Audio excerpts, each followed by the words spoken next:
नमस्ते बच्चों, आपका हार्दिक स्वागत और अभिनंदन है। बच्चों, आज हम कक्षा 12 की विषय हिंदी साहित्य की पाठ्य पुस्तक अंतरा के पद्य खंड के पहले पाठ के प्रश्नोत्तरों पर बात करेंगे।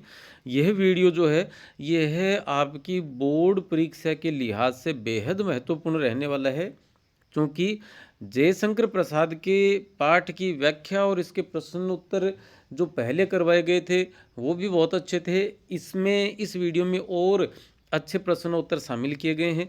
और तो आप वीडियो को पूरा देखें और सब्सक्राइब करें चैनल को। रचनाकार तो हैं जयशंकर प्रसाद और हमारे यहाँ पर दो रचनाएं शामिल हैं, एक तो देवसेना का गीत और दूसरी है कार्नेलिया का गीत। पहला प्रश्न है, जयशंकर प्रसाद का जन्म कब और कहाँ हुआ था? उत्तर है, जयशंकर प्रसाद का जन्म वर्ष 1889 में काशी में हुआ था। उसके बाद दूसरा प्रश्न है, जयशंकर प्रसाद की किन्हीं 4 रचनाओं के नाम लिखिए। हो सकता है बोर्ड परीक्षा में आपसे 2-3 के नाम पूछ लिए जाएं और उत्तर में आप कहेंगे कि सर यहाँ तो 4 रचनाओं के नाम दे दिए और नीचे बहुत सारी रचनाएं लिख दी। इसका अर्थ है कि आप इनमें से कोई भी 4 रचनाएं याद रख सकते हैं। नाटक विधा की रचनाओं की बात करें तो अजातशत्रु, स्कंदगुप्त, चंद्रगुप्त, ध्रुव स्वामिनी, विशाख दत्त, जन्मेजय का नागयज्ञ, कई सारे इनके नाटक थे, लेकिन 3 महत्वपूर्ण नाटक हैं, याद रखें। कंकाल और तितली इनके उपन्यास हैं, आंधी और इंद्रजाल इनकी कहानी संग्रह हैं, तथा लहर, आंसू, झरना और कामायनी ये इनके काव्य संग्रह हैं। तो इनमें से कोई भी 3, 4, 5 जितने पूछे जाएं उतने आप नाम लिख सकते हैं। प्रश्न अगला है, जयशंकर प्रसाद की अपूर्ण रचना का नाम और विधा बताइए। तो क्या नाम था अपूर्ण मतलब अधूरी का, और उसकी विधा क्या थी? तो उपन्यास विधा की रचना इरावती उनकी अपूर्ण रचना थी। इरावती नामक एक उपन्यास लिख रहे थे और लिखते लिखते ही उनका देहांत हो जाता है, तो वह अपूर्ण रह जाती है, अधूरी रह जाती है। अगला प्रश्न है, जयशंकर प्रसाद के साहित्य का प्रमुख स्वर क्या है या प्रधान स्वर क्या है? तो जयशंकर प्रसाद के या उनके साहित्य का प्रमुख स्वर राष्ट्रीय जागरण है, क्योंकि आप देख सकते हैं कि इनका जन्म 1889 में और निधन 1937 ईस्वी में हुआ था। तो देश की आज़ादी से पहले इनका निधन हो जाता है और उस दरमियान ये श्रेष्ठ कवियों में गिने जाते थे, छायावाद के ब्रह्मा कहलाते थे। और इन पर इस बात का थोड़ा सा नैतिक दबाव था कि हमारे देश की जो स्थिति है, जो दुर्दशा है, जो गुलामी की स्थिति है, उससे हम कैसे मुक्त हों। और यही मुक्ति का प्रयास जैसे राजनेता अपनी सभाओं में, अपने भाषणों के, अपने धरना प्रदर्शन के माध्यम से करते हैं, साहित्यकार अपने साहित्यिक रचनाओं के माध्यम से करते हैं। तो इन्होंने या जयशंकर प्रसाद ने राष्ट्रीय जागरण का काम मुख्यतः किया था और उसको अपने साहित्य में स्थान दिया। तो उनके साहित्य का प्रमुख स्वर या प्रधान स्वर क्या है? राष्ट्रीय जागरण।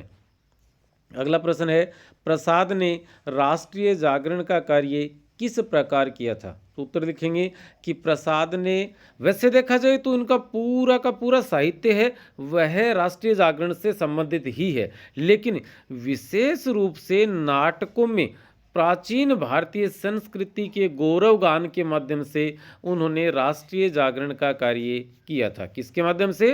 अपने नाटकों के माध्यम से। और नाटकों में भी क्या था? प्राचीन भारतीय संस्कृति के गौरव का गान इन्होंने किया था और उसी माध्यम से इन्होंने राष्ट्रीय जागरण का प्रयास अपने स्तर पर किया था। अगला प्रश्न है, जयशंकर प्रसाद द्वारा रचित कविताओं और कहानियों में किसकी झलक देखने को मिलती है? तो कविताओं और कहानियों में देखो, नाटकों में क्या मिलता था? प्राचीन भारतीय संस्कृति के गौरवगान का। अब हम बात कर रहे हैं कविताओं और कहानियों की। तो प्रसाद द्वारा रचित कविताओं और कहानियों में भारतीय संस्कृति और जीवन मूल्यों की झलक मिलती है। किस किस की? भारतीय संस्कृति और जीवन मूल्यों की झलक देखने को मिलती है। देवसेना का गीत नामक रचना कहाँ से ली गई है? तो देवसेना का गीत नामक रचना जयशंकर प्रसाद के नाटक स्कंदगुप्त से ली गई है। यह भी एक गीत है जो कि लगभग अंतिम सिरे पर है और वहाँ से स्कंदगुप्त में संकलित है और वहीं से यह रचना हमारे पाठ्यक्रम में शामिल की गई है। अब देवसेना कौन थी? तो पाठ के परिचय में लिखा हुआ है कि देवसेना मालवा के राजा बंधुवर्मा की बहन थी। देवसेना किससे प्रेम करती थी? तो देवसेना स्कंदगुप्त से प्रेम करती थी। और स्कंदगुप्त किससे प्रेम करता था, यह भी प्रश्न है। तो स्कंदगुप्त मालवा के धन कुबेर या श्रेष्ठी या सेठ की बेटी विजया से प्रेम करता था। आर्यावर्त किस देश का दूसरा नाम है? तो आर्यावर्त भारत देश का ही दूसरा नाम है। या आर्यावर्त शब्द किसके लिए प्रयुक्त किया गया है, यह भी पूछा जा सकता है। तो किसके लिए किया गया है? भारत के लिए। भारत या आर्यावर्त पर किसका आक्रमण हुआ था? तो हूण नामक जाति का या हूण लोगों का आक्रमण हुआ था। और अगला प्रश्न है, आधी रात को गाई जाने वाली राग कौन सी है? विहाग राग। विहाग राग ऐसी राग है जो आधी रात को गाई जाती है। अगला प्रश्न है, देवसेना ने आशा को कैसी बताया है? तो बावली, क्योंकि उसने पूरी न होने वाली आशा पाल ली थी जिससे जीवन भर की कमाई खो दी थी। देवसेना के जीवन रूपी रथ पर कौन चढ़ा हुआ था? प्रलय अर्थात देवसेना का दुर्भाग्य। अब जीव चढ़कर मेरे जीवन रथ पर, प्रलय चल रहा अपने पथ पर। तो जीवन रथ, इस शब्द में अलंकार पूछा जा सकता है। तो यहाँ पर कौन सा अलंकार हो जाएगा?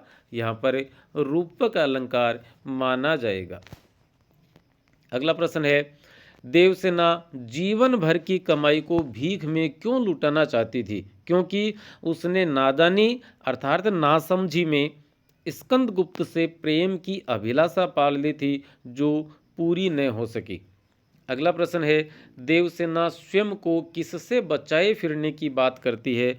तो लोगों की कामुक और वासनामय दृष्टि से बचाने की बात कहती है। जीवन रथ में प्रयुक्त अलंकार है जीवन रूपी रथ अर्थात रूपक अलंकार। भारत पर किसका आक्रमण हुआ था? हूणों का। अपने भाई के युद्ध में शहीद हो जाने के बाद देवसेना क्या संकल्प लेती है? तो उत्तर लिखेंगे कि देवसेना स्कंदगुप्त के सेनापति पर्णदत्त के साथ आश्रम में रहकर देश सेवा का संकल्प लेती है और महादेवी अर्थात स्कंदगुप्त की मां की समाधि को परिष्कृत करती है। अगला प्रश्न है, कार्नेलिया का गीत नामक गीत जयशंकर प्रसाद के किस नाटक से लिया गया है? या कार्नेलिया का गीत नामक रचना जयशंकर प्रसाद के किस नाटक से ली गई है? यदि रचना शब्द का इस्तेमाल कर देंगे तो यहाँ पर क्रिया बदल जाएगी, किस नाटक से ली गई है, क्योंकि रचना शब्द क्या है? स्त्रीलिंग, इसलिए क्रिया भी क्या जाएगी? स्त्रीलिंग। उत्तर लिखेंगे कि कार्नेलिया का गीत जयशंकर प्रसाद के चंद्रगुप्त नामक नाटक से लिया गया है। कार्नेलिया कौन थी? तो कार्नेलिया सिकंदर के सेनापति सेल्यूकस की बेटी थी। और कार्नेलिया किससे प्रेम करती थी? वह चंद्रगुप्त से प्रेम करती थी। जहाँ पहुँच अनजान क्षितिज को मिलता एक सहारा। पंक्ति में अनजान क्षितिज किसके लिए प्रयुक्त हुआ है? दूसरे देश से आने वाले प्राणियों और मनुष्यों के लिए, क्योंकि उनको भारत में शरण प्राप्त होती है। अगला प्रश्न है, अनजान क्षितिज को कहाँ आकर शरण मिलती है? उत्तर लिखेंगे, भारत भूमि पर आकर सबको शरण मिलती है। खग किस ओर मुंह करके उड़ते हैं और क्यों?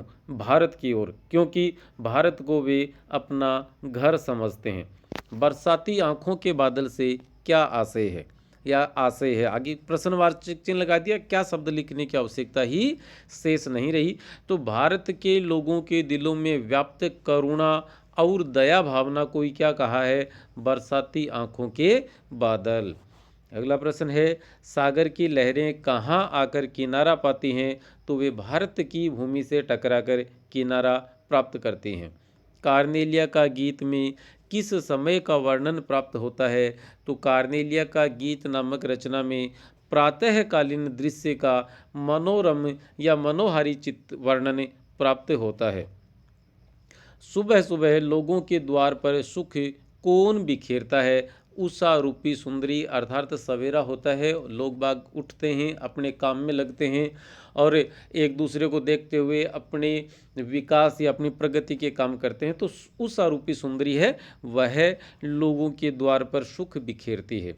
हेम कुंभ शब्द में या पद में कौन सा अलंकार है? हेम रूपी कुंभ अर्थात रूपक अलंकार माना जाएगा। जयशंकर प्रसाद की काव्य भाषा क्या है? तो जयशंकर प्रसाद की काव्य भाषा मूलतः खड़ी बोली हिंदी है। अब खड़ी बोली हिंदी में दो प्रकार के शब्द इस्तेमाल किए जाते हैं, एक तो संस्कृत के जो तत्सम शब्द कहलाते हैं, कुछ उर्दू के जिनको हम तद्भव शब्द के, उर्दू मिश्रित खड़ी बोली भी हो सकती है, तद्भव शब्द मिश्रित खड़ी बोली भी हो सकती है, और संस्कृत। लेकिन जैसे प्रेमचंद की बोली थी उर्दू युक्त खड़ी बोली, और जयशंकर प्रसाद की भाषा है वह संस्कृत शब्दों से युक्त या संस्कृत युक्त खड़ी बोली हिंदी। पाठ्य पुस्तक के प्रश्नोत्तर भी इसमें शामिल हैं। देखें कि मैंने ब्रह्मस्थ जीवन संचित मधुकरियों की भीख लुटाई, पद पंक्ति का भाव स्पष्ट कीजिए। तो हताश और निराश देवसेना उस समय को याद करती है जब उसने स्कंदगुप्त से प्रेम किया था। उसने स्कंदगुप्त से प्रेम किया और उसे पाने की चाह मन में पाली, किंतु यह उसका भ्रम निकला। उसने अपने जीवन की समस्त आकांक्षाओं को भीख की तरह लुटा दिया था। स्कंदगुप्त का प्रेम पाने में वह असमर्थ रही थी। इस पंक्ति के माध्यम से उसकी इसी भूल का पश्चाताप करते हुए उसे दिखाया गया है, और चाह वह उसकी जो मन की कामना थी, जो मनोकामना थी कि मैं अपने जो जीवन संचित हैं, जीवन में मैंने जो कुछ संचित किया भ्रम के कारण से, उसे मैं भीख में लुटाना चाहती हूँ। कवि ने आशा को बावली क्यों कहा है? अतिशय आशा मतलब बहुत ज़्यादा आशा व्यक्ति को भ्रम में डाल देती है, वह उसे पागल या बावला बना देती है। प्रेम में पड़ने पर स्त्री हो या पुरुष विवेकहीन हो जाते हैं, क्योंकि प्रेम को अंधा भी माना गया है। देवसेना भी स्कंदगुप्त के प्रेम में दीवानी हो गई थी। उसने स्कंदगुप्त से प्रेम किया और उसे पाने की चाहत या आशा दिल में पाल ली। यही आशा उसका पागलपन थी। वह स्कंदगुप्त को पा न सकी, इसलिए कवि ने आशा को बावली कहा है, क्योंकि वह कभी पूरे न होने वाले सपने देख लेती है। अगला प्रश्न है कि मैंने निज दुर्बल पदबल पर उससे हारी होड़ लगाई। इन पंक्तियों में दुर्बल पदबल और हारी होड़ में निहित व्यंजना को स्पष्ट कीजिए। अब देखिएगा इसकी आप बैकग्राउंड पर जाइए, इसकी पृष्ठभूमि पर जाते हैं तो क्या होता है, हूणों का भारत पर आक्रमण होता है और देवसेना के भाई जो हैं बंधु वर्मा, वे युद्ध में मारे जाते हैं, शहीद हो जाते हैं, पूरा परिवार शहीद हो जाता है, बचती ये खुद है। अब इसके पास न तो बहुत सारा बल रहा न कोई पद रहा, तो अपना जो पद और बल था वह कैसा हो गया, दुर्बल। लेकिन फिर भी यह अपने दुर्भाग्य से हारती नहीं, हार तो जाती है लेकिन फिर भी उससे होड़ लगाती है। मतलब इसका ये था कि जिंदगी में कितनी भी परेशानी क्यों ना आए, हमें हार माननी नहीं है, बशर्ते हमारे सामने ही हमें पता हो कि हमारी हार सुनिश्चित है, हमें हारना ही होगा, क्योंकि हमारी ताकत इतनी नहीं है, हमारे पास इतने संसाधन नहीं है, बावजूद इसके हथियार नहीं डालने हैं। तो यहाँ पर उत्तर क्या लिखा है देखें कि देवसेना मालवा के राजा बंधु वर्मा की बहन थी, वह मालवा की राजकुमारी थी, लेकिन हूणों के आक्रमण में बंधु वर्मा और उनके सभी परिजन शहीद हो जाते हैं। इससे देवसेना के पास मालवा की राजकुमारी का पद नहीं रहता। उसने उसके अलावा जीवन भर संघर्ष करते रहने के कारण वह शारीरिक रूप से भी अत्यंत दुर्बल हो जाती है।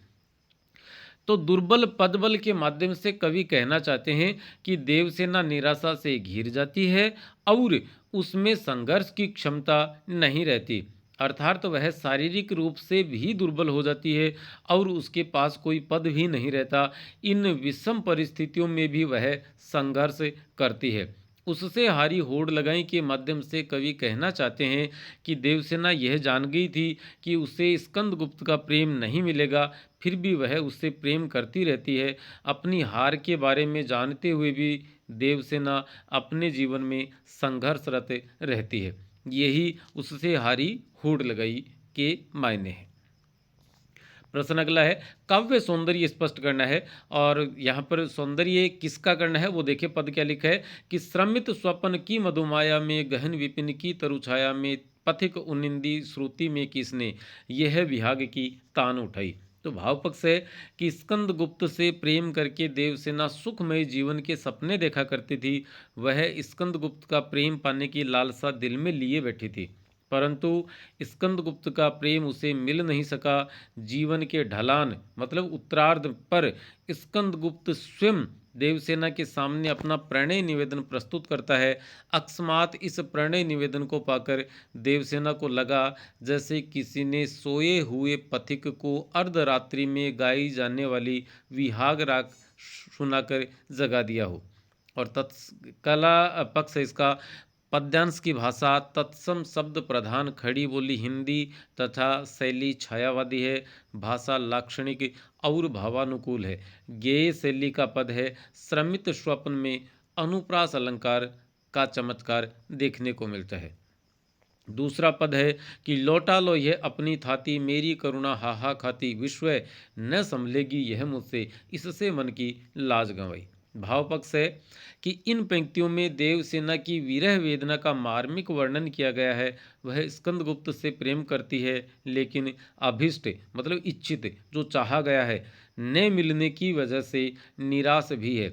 जिस प्रेम को वह अब तक संभाले हुए थी, अब उसे लौटाना चाहती है। इसी कारण वह स्कंदगुप्त के प्रणय निवेदन को अस्वीकार कर देती है। वह कहती है कि हे स्कंदगुप्त, तुम अपना यह प्रेम वापस ले लो। मैंने तुमसे प्रेम करके दुनिया के सामने अपनी लाज ही गंवाई है। यहाँ विश्व शब्द जो आया है, विश्व न संभलेगी यह मुझसे, यहाँ पर विश्व शब्द का अर्थ है स्कंदगुप्त। इसका कला पक्ष है कि खड़ी बोली हिंदी का प्रयोग किया गया है। भाषा प्रसाद काव्य गुण से युक्त और प्रवाहमान है। गेय शैली का पद है। लौटा लो में अनुप्रास और हा हा में पुनरुक्ति प्रकाश अलंकार है और करुणा का मानवीकरण किया गया है। देवसेना की हार या निराशा के क्या कारण थे? उत्तर लिखेंगे कि देवसेना की निराशा के मुख्य कारण निम्न हैं। हूणों के आक्रमण में अपने भाई बंधु वर्मा और परिजनों की शहादत के बाद वह अकेली रह गई थी, इसलिए निराश है। दूसरा है स्कंदगुप्त के द्वारा देवसेना के प्रणय निवेदन को अस्वीकार कर देना और जीवन की संध्या बेला में स्वयं स्कंदगुप्त द्वारा देवसेना के समक्ष प्रणय निवेदन प्रस्तुत करने से उसे अपना भूतकाल याद आ जाता है, जिससे वह दुखी हो जाती है। अगला है कि परिजनों की शहादत के बाद वह अकेली रह जाती है। इस कारण उसे लोगों की कुदृष्टि या बुरी नज़रों का शिकार होना पड़ता है। समाज के इस व्यवहार से भी वह निराश हो जाती है। तो देवसेना की निराशा के ये 3 कारण प्रमुख हैं। अब आता है कार्नेलिया का गीत। इसके प्रश्न है कि कार्नेलिया का गीत कविता में जयशंकर प्रसाद ने भारत की किन किन विशेषताओं का उल्लेख किया है? उत्तर में लिखेंगे कि यह गीत जयशंकर प्रसाद के चंद्रगुप्त नामक नाटक से लिया गया है। कार्नेलिया सिकंदर के सेनापति सेल्यूकस की बेटी थी। कवि द्वारा कार्नेलिया के माध्यम से भारत के प्राकृतिक एवं सांस्कृतिक महत्व और सौंदर्य का वर्णन किया गया है। किसका? भारत के प्राकृतिक और सांस्कृतिक महत्व और सौंदर्य का। वे लिखते हैं कि प्रातः काल में सूर्य की किरणें सबसे पहले भारत भूमि पर ही पड़ती हैं। उस समय प्रकृति मधुमय दिखाई देती है और तब उसकी शोभा देखते ही बनती है, मतलब बहुत सुंदर लगता है। यहाँ दूसरे देशों से आने वाले लोगों को आश्रय दिया जाता है। भारत के लोग दूसरों के प्रति दयावान और करुण हैं। वे सभी का सहयोग करते हैं। यहाँ विभिन्न रंग रूप आचार विचार और धर्मों को मानने वालों के साथ समानता का व्यवहार किया जाता है। मतलब आप किसी भी रंग के हों, रूप के हों, आपके आचार विचार कैसे भी हों, आप किसी भी धर्म को मानते हों, समान व्यवहार किया जाता है, जयशंकर प्रसाद ने कहा है। इस प्रकार कवि प्रसाद ने भारत की अनेक विशेषताओं का वर्णन इस कविता में किया है। 7वां प्रश्न है, उड़ते खग और बरसाती आंखों के बादल से क्या विशेष अर्थ व्यंजित हुआ है? दोनों लिखेंगे। देखें कि ये दोनों ही वाक्यांश प्रतीक रूप में प्रयुक्त किए गए हैं। उड़ते खग शब्द दूसरे देशों से आने वाले शरणार्थियों व यात्रियों के लिए प्रयुक्त हुआ है और भारत के लोग इन्हें अपने यहाँ शरण देते हैं। इसके माध्यम से कवि ने भारत को आश्रयदाता या शरणदाता बताया है।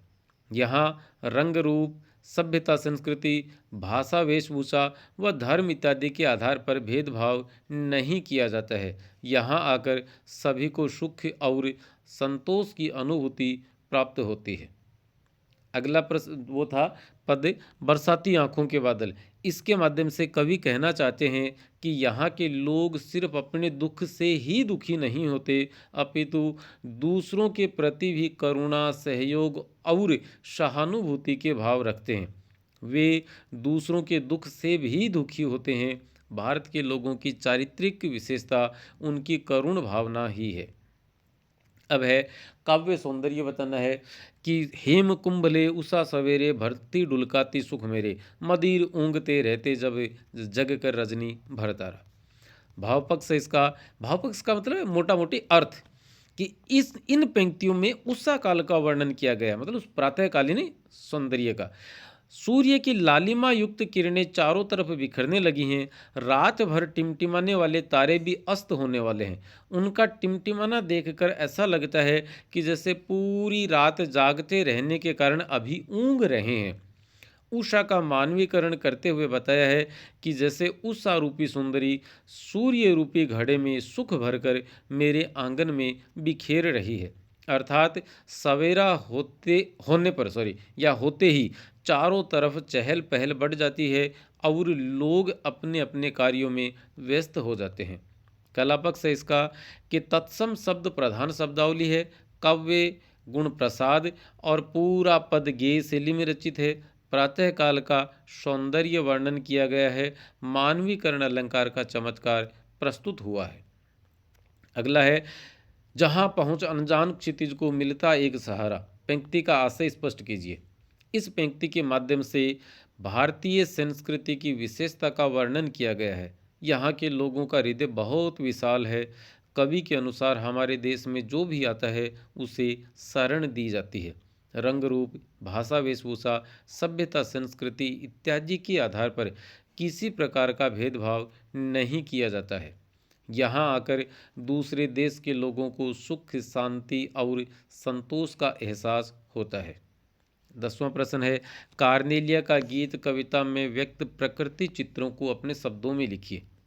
उत्तर में लिखेंगे हम प्रकृति चित्र मतलब प्रकृति के कौन कौन से चित्र, वो प्रकृति का कौन सा ऐसा वर्णन था जिसके माध्यम से उस वर्णन को पढ़कर हमारे सामने एक चित्र सा उपस्थित हो जाता है। तो कवि जयशंकर प्रसाद ने इस कविता में छायावादी शैली के द्वारा प्रकृति का चित्रण किया है। आपने प्रकृति को सुंदर प्रतीकों के माध्यम से प्रस्तुत किया है।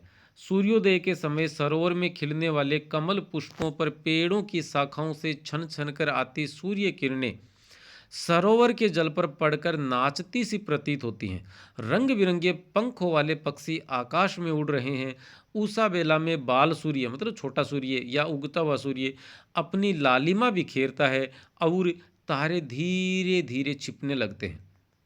सूर्य की किरणें जब ओस की बूंदों पर पड़ती है तो ऐसा लगता है जैसे किसी ने कुमकुम बिखेर दिया हो। हिंद महासागर की लहरें इसके किनारों से टकराती है तब ऐसा लगता है जैसे वह भारत भूमि के पांव पखार रही है। तो इस प्रकार से भारतीय इस कविता में भारत के प्राकृतिक सौंदर्य और भारत के मनोरम सुंदरता का वर्णन किया गया है। अगला प्रश्न है देवसेना ने स्कंदगुप्त का प्रणय निवेदन अर्थात विवाह प्रस्ताव ठुकराकर सही किया या गलत, अपना दृष्टिकोण लिखिए। तो इसके देखिएगा दो जवाब हो सकते हैं। आपको एक लिखना है, कोई सा भी आप क्या लिखेंगे। देखिए पहला जवाब है कि देवसेना ने अपने जीवन के उत्तरार्ध में स्कंदगुप्त के प्रणय निवेदन को अस्वीकार करने और आजीवन अविवाहित रहने का सही निर्णय लिया। हम पहले तो कहेंगे कि देवसेना ने जो किया वो सही था। क्यों? उसका कारण देखिएगा क्या है कि नारी हृदय कोई खेलने की चीज़ नहीं है कि जब चाहो तब ठुकरा दो, जब चाहे तब अपना लो। स्कंदगुप्त ने यही तो किया था। स्कंदगुप्त विजया से प्रेम करता था और उसी से शादी करना चाहता था, लेकिन जब उसकी शादी विजया से नहीं हुई तब वह देवसेना को एक विकल्प या एक ऑप्शन के तौर पर देखने लगा था। इसी कारण वह देवसेना के मतलब स्कंदगुप्त क्या चाहता था, विजया से शादी। विजया से नहीं हुई तो चलो यार इस देवसेना से कर लेते हैं, क्यों बापू का राज ऐसे ही कर लोगे, उसकी भी तो मान मर्यादा है, उसने भी तो तुम्हें पहले प्रपोज किया था, तब तुमने ठुकरा दिया, अब ये ठुकराएगी। तो इसी कारण वह देवसेना के समक्ष विवाह का प्रस्ताव रखता है। स्कंदगुप्त के लिए देवसेना प्रेम की नहीं बल्कि विवशता थी। हमारा मानना है कि यदि देवसेना स्कंदगुप्त का प्रणय निवेदन स्वीकार कर लेती तो इसका उसका स्त्रीयुचित मतलब स्त्री के लिए जो उचित है वह वह आहत होता। अब दूसरा जवाब है कि यार जो हुआ सो हुआ, गलती मान ली दे स्कंदगुप्त ने, चलो स्वीकार कर देते हैं। दूसरा, ये पहला नहीं स्वीकार करना, दूसरा स्वीकार करना कैसे करते हैं कि देवसेना को स्कंदगुप्त का विवाह प्रस्ताव स्वीकार कर लेना चाहिए था, चाहे देर से ही सही, पर स्कंदगुप्त को अपनी गलती का एहसास तो हुआ ही। अब कहते यार चलो कोई बात नहीं, उससे पहले भूल हो गई, अब तो उसे पछतावा हो रहा है, चलो माफ़ करते हैं। तो जीवन के उत्तरार्ध में ही सही सही पर दोनों को युगल रूप जीवन की खुशियाँ मिल रही थी, युगल रूप में, है ना, मतलब एक जोड़े के रूप में।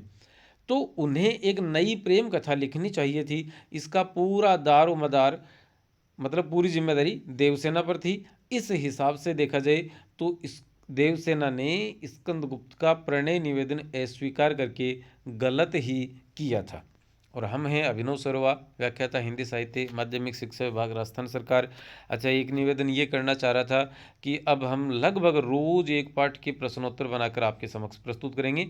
आप चैनल को सब्सक्राइब कर लें और ताकि समय पर सूचना आपको मिल सके। नमस्ते, धन्यवाद।